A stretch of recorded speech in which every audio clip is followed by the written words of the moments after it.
He was 18, so this was probably within maybe about a month and a half before he was killed.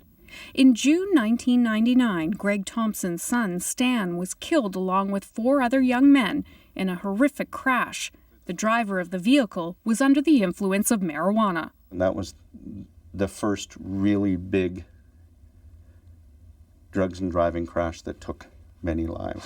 Thompson is concerned that there will be an increase in high driving cases once marijuana becomes legal. It's outstripping alcohol already.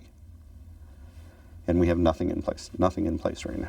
The man tasked with drafting the law around marijuana says the government is looking at roadside tests that could be used by police to detect drugs. The kits that are currently in use in Europe, it's oral fluids testing.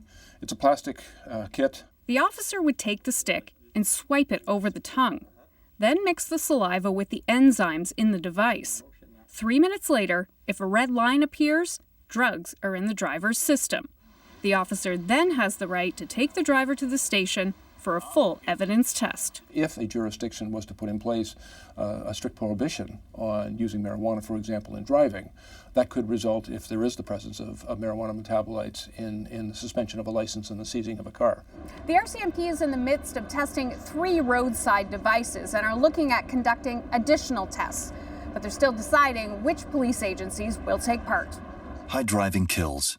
But unless limits on intoxication are set, like with alcohol, there are concerns criminal charges could be thrown out in court. As in alcohol, a 0.08 per se limit on alcohol is a well-known and recognized and science-based evidence.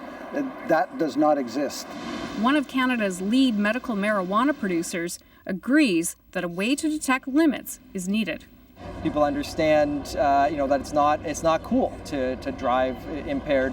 And that's with respect to alcohol, and people need to start that conversation as well for cannabis. A conversation Greg Thompson wishes he had with his son before that night in June. It's true.